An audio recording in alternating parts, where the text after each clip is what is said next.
Brown करेंगे इसको, थोड़ा सा ब्राउन हो जाएंगे, 1-2 मिनट में हो जाएगा तकरीबन, 2 से 3 मिनट में। फिर आगे जो भी डालना है वो डालेंगे जी। ये धनिया है साबुत, दादर करके रखा है, ये इसके अंदर जाएगा जी।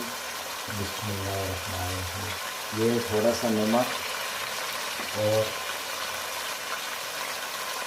ये है जी मिर्च पाउडर। ये इसलिए डालते हैं इसके ताकि भोजनी के अंदर ये इसका मसाला जो है ना वो चला जाए, नमक भी चले जाए, मिर्च भी चला जाए, इसकी धनिया की खुशबू भी चली जाएगी।